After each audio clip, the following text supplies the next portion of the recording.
Con il caldo record delle ultime settimane torna al centro il tema della sicurezza nei cantieri. La Fillea CGIL del Friuli Venezia Giulia chiede una revisione delle norme che regolano il lavoro durante le ondate di calore, sostenendo che le attuali misure non garantiscono una tutela sufficiente dei lavoratori e lasciano alle imprese un margine eccessivo nella scelta di sospendere o meno le attività. Il tema è stato affrontato oggi nel corso di una conferenza stampa. Secondo il sindacato, nonostante temperature spesso superiori ai 35 gradi, con valori percepiti oltre i 40, nella maggior parte dei cantieri si è continuato a lavorare.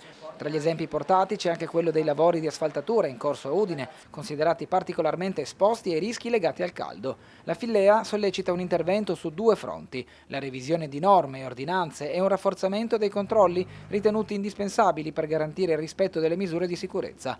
Il sindacato evidenzia inoltre la mancanza di dati sistematici sugli infortuni, sulle malattie professionali e sul ricorso agli ammortizzatori sociali collegati alle alte temperature. È un'emergenza che coinvolge tantissimi settori e anche se non si pensa anche settori indoor, perché anche le fabbriche al chiuso devono avere un microclima idoneo al lavoro.